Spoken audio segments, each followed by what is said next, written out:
எனக்கு அன்பான தேவனுடைய பிள்ளைகளே, இயேசு கிறிஸ்துவின் பரிசுத்த நாமத்தில் கிருபை உங்களுக்கு பெருக வேண்டும் என்று நான் வாழ்த்துகிற அதே நேரத்தில் நீங்கள் சத்தியத்தை அறியாத குழந்தைகளாய் இருக்கக்கூடாது என்று நான் உங்களுக்கு புத்தி சொல்லுகிறேன்.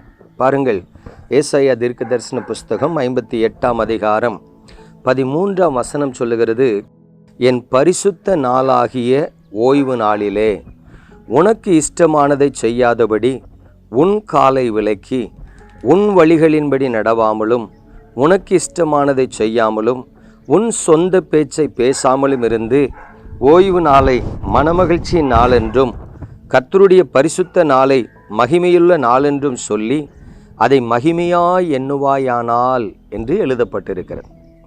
பிரியமான தேவனுடைய பிள்ளைகளே, இன்றைக்கு நீங்களும் நானும் புதிய உடன்படிக்கையின் பிள்ளைகளாக, அதாவது விசுவாசிகளாக வாழ்ந்து வருகிறோம். அது மாத்திரமல்ல, பழைய ஏற்பாட்டு காலத்தில் சொல்லப்பட்ட வசனங்களுக்கு நாம் கீழ்ப்படிய வேண்டும். ஆனால் பழைய ஏற்பாட்டு காலத்தில் சொல்லப்பட்ட பல வேத முறைகளை நமது கர்த்தரே மாற்றிவிட்டார் என்பதையும் நீங்கள் அறிந்து கொள்ள வேண்டும். எதற்காக சொல்லுகிறேன் என்று சொன்னால், இன்றைக்கு நீங்களும் நானும் இயேசு கிறிஸ்துவினுடைய நாமத்தினால் அவருடைய இரத்தத்தினால் கழுவப்பட்டு புது உடன்படிக்கையின் பிள்ளைகளாக இருக்கிறோம். அதாவது பழைய ஏற்பாட்டு காலத்தில் சொல்லப்பட்ட விருத்த சேதனம் நமக்கு கிடையாது.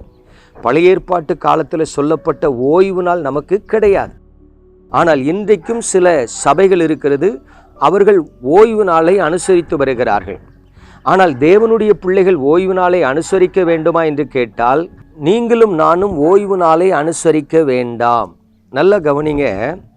அப்போ வசனத்தில் சொல்லியிருக்கிறதே, ஆமாம், வசனம் பழைய ஏற்பாட்டு காலத்தில் சொல்லப்பட்டது. புதிய ஏற்பாட்டு காலத்தில் நமக்கு ஓய்வு நாள் கிடையாது. நல்லா தெரிந்து கொள்ளுங்க. ஓய்வு நாள் என்பது அந்த நாள் முழுவதும் நீங்கள் எந்த வேலையும் செய்யக்கூடாது.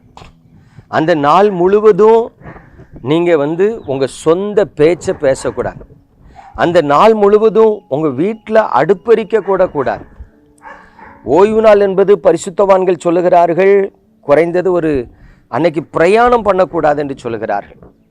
அப்படி ஓய்வு நாள் என்று சொன்னால் குடும்பமாக அமர்ந்திருந்து அன்றைக்கு தேவனை குறித்தும் தேவனுடைய நியமங்களை குறித்தும் நாம் தியானிக்கிறதா இருக்க வேண்டும் என்று சொல்லியிருக்கிறது. சரி, அப்படியானால் இன்றைக்கு நமக்கு கொடுக்கப்பட்டது ஓய்வு நாளா? இல்லை. இன்றைக்கு இயேசு கிறிஸ்து உயிர்த்தெழுந்த நாள் தான் கர்த்தருடைய நாள் என்று நமக்கு கர்த்தர் கொடுத்திருக்கிறார். நல்லா கவனிக்கணும்.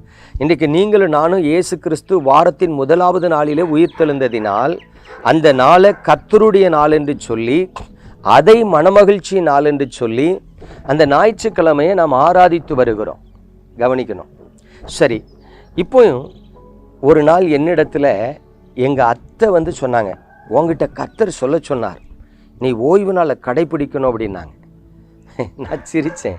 ஓய்வு நாள் எங்கே இருக்குது? உடனே எங்கள் அத்தைக்கு என் மேலே கோவம் வந்துட்டு, ஒரு ஊழியக்காரனாக இருந்துட்டு ஓய்வு நாள் எங்கே இருக்குன்னு கேட்குறியா அப்படின்னு சொல்லி அவங்க கோபப்பட்டுட்டு போயிட்டாங்க. கவனித்து பாருங்கள், இன்றைக்கு இதே போல தான் சில விசுவாசிகளை, சில சத்தியத்தை அறியாத மனிதர்கள், ஏன் அவர்கள் ஊழியர்களாக இருந்தாலும் கூட ஓய்வு நாளை கை கொள்ளணும், ஓய்வு நாள் தான் முக்கியம். பாருங்கள், புதிய ஏற்பாட்டில் கூட இயேசு கிறிஸ்து ஓய்வு நாள் தோறும் ஜெபாலயங்களில் சென்று பிரசங்கித்தார். ஆமாம், புதிய ஏற்பாட்டிலையும் ஓய்வு நாள்னு ஏன் சொல்லப்பட்டிருக்குன்னா, இயேசு கிறிஸ்து வாழ்ந்த காலம் பழைய ஏற்பாட்டு காலம். இயேசு கிறிஸ்து மரித்து உயிர்த்தெழுந்த பிறகுதான் புதிய ஏற்பாட்டு காலம். இயேசு கிறிஸ்து மரித்து உயிர்த்தெழுந்த நாளை தான் கர்த்தருடைய நாள்னு சொல்கிறதுனால இன்றைக்கு உலகம் முழுவதும் கர்த்தருடைய நாளை அனுசரித்து வருகிறோம். அப்போது ஓய்வு நாள் பிரமாணம் கிடையாதா? கிடையாது. ஆனால் அந்த ஓய்வு நாள் பிரமாணத்தை தேவன் நமக்கு எப்படி மாற்றி தந்திருக்கிறார்? கவனிங்க. இன்றைக்கு கர்த்தருடைய நாள்னா ஆலயத்துக்கு வரோம். அநேக விசுவாசிகள் பாருங்கள், ஆலயத்துக்கு வரும்போது செல்ஃபோனை தூக்கிட்டு வரான். ஆலயத்துக்குள்ள ஆராதனை நடந்துட்டு இருக்கும்போது ஃபோன் அடிச்சிச்சுன்னா எந்திரிச்சு வெளியே போய் ஃபோன் பேசிட்டு வராங்க. நான் கேட்குறேன், கர்த்தருடைய ஆராதனையை நீ அசட்டை பண்ணுறா தெரியுமா? அது எவ்வளோ பெரிய பாவம். உனக்கு ஏன் உணர்வு இல்லை?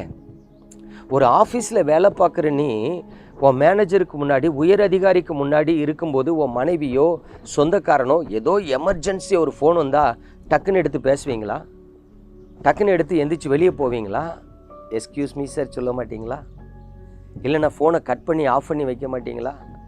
கர்த்தருடைய நாளில் தேவ ஆலயத்துக்கு வந்து ஆராதிக்கும் போது ஒரு 1.5 மணி நேரம் அந்த ஆராதனையில் ஃபோன் பேசாமல் உங்களால் இருக்க முடியாதா? அப்படி முக்கியமான ஃபோன் வந்து உங்களுக்கு வந்து கர்த்தருடைய ஆராதனையே அசட்டை பண்ணக்கூடிய அளவுக்கு முக்கியமான ஃபோன் இருக்கா? இதுதான் தேவன் அருவருக்கிற காரியம். நல்லா தெரிஞ்சுக்கிடுங்க. ஒரு ஊழியக்காரனாக தாழ்மையாக சொல்கிறேன், ஆலயத்துக்கு வரும்போது ஃபோன் கொண்டு வராதீங்க. இன்னும் நிறைய பேர் ஆலயத்தில் வந்து உட்காந்து சின்ன பிள்ளைகள்கிட்ட விளையாண்டுட்டு இருப்பாங்க.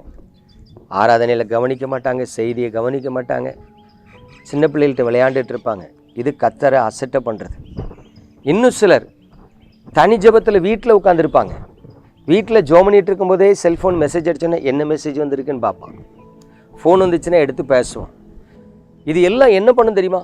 நீங்கள் ஜெப நேரத்தில் உட்காந்து நல்லா ஒருமனப்பட்டு ஆவியில் ஜெபித்து கொண்டு இருக்கும்போது அந்த ஃபோன் வந்து தேவ பிரசன்னத்தை தடுக்கும், தேவ வார்த்தை வரக்கூடாதபடி தடுக்கும், ஆவியில் நீங்கள் நிரம்பி ஜெபிக்கக்கூடாதபடி தடுக்கும், உங்கள் ஆத்துமா கர்த்தருக்குள் கலிகூறாதபடிக்கு தடுக்கும்.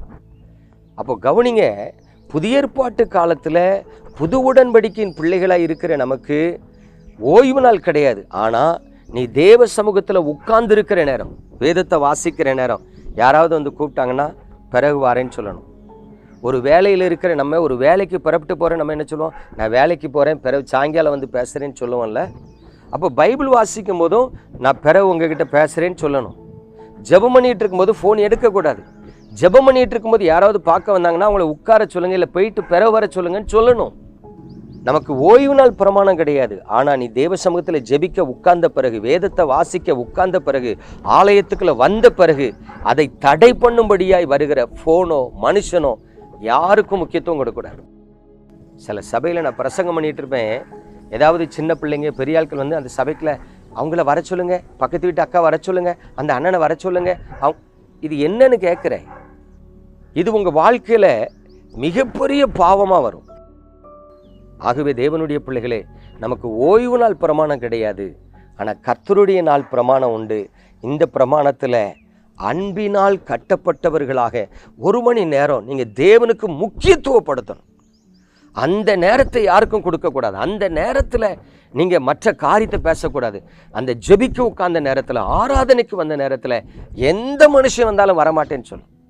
அப்பொழுது அந்த ஏசாயா 58 சொல்லியிருக்கு பார்த்தீங்களா, அந்த வசனத்தின் ஆசீர்வாதங்கள் நிச்சயமாக உங்களுக்கு கிடைக்கும். பாருங்கள், 14ஆம் வசனம் சொல்லுது, அப்பொழுது கர்த்தரில் மனமகிழ்ச்சியாய் இருப்பாய், பூமியின் உயர்ந்த இடங்களில் உன்னை ஏறி இருக்கும்படி உன் தகப்பனாகிய யாக்கோபுடைய சுதந்திரத்தால் உன்னை போஷிப்பேன், கர்த்தருடைய வாய் இதை சொல்லிட்டு. அப்போ இந்த ஆசீர்வாதத்தை பெற்றுக்கொள்ள கர்த்தருடைய நாளை, கர்த்தருடைய சமூகத்தில் அமர்ந்திருக்கிற நேரத்தை நீங்கள் வைராக்கியமாக கை கொள்ளுங்க. தேவ கிருபை உங்களோடு இருக்கும். ஜெபிப்போமா? ஆண்டவரே, இந்த பிள்ளைகளுக்கு ஒரு சத்தியத்தை கற்றுக் கொடுக்க கிருபை தந்திருக்கிறீங்க. இந்த சத்தியத்தின்படி நாங்கள் நடந்து உங்கள் நாமத்தை மகிமைப்படுத்த கிருபை தாங்க. உங்கள் பலத்த கரத்தில் எங்களை தாழ்த்துக்கிறோம்.